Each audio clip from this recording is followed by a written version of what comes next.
C'est un champ bien gardé. Un demi-hectare d'osier, une friandise pour cervidés. Depuis le début de l'année, Mathieu Duré a commencé sa nouvelle vie professionnelle. Cet ancien chargé de médiation à l'université de Strasbourg est devenu osiericulteur. Dans son champ, labellisé bio, il fait pousser 26 variétés. Il y a de l'osier qui a une super résistance mécanique, donc qui va bien pour faire des anses, des choses qui coudent à 90 degrés. Et de l'osier qui a une super couleur.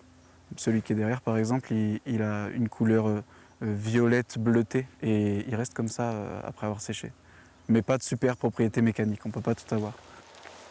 Diplômé de l'unique école nationale de vannerie et d'osiericulture, Mathieu est aujourd'hui un spécialiste de ce végétal aux propriétés environnementales. Voilà, et en un instant, on se retrouve avec le brin blanc et pelé et l'écorce de l'autre. L'écorce qui sert à faire des traitements pour la vigne qui permettent d'économiser des traitements chimiques. Donc il y a des coopératives qui nous rachètent l'écorce, ils font des infusions avec et ensuite ils pulvérisent sur la vigne. Et donc ça évite les traitements antifongiques et c'est même un stimulant foliaire. Donc par exemple, des maraîchers s'en servent pour stimuler la croissance des plantes avant leur production.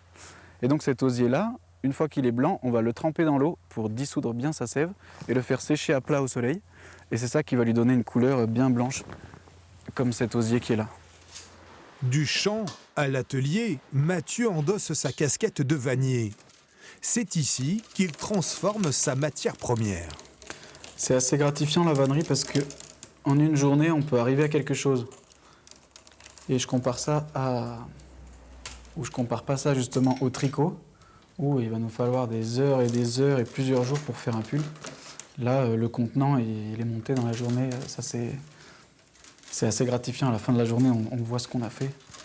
On voit qu'on a bien avancé. Et ensuite, une fois que j'ai pris mes repères,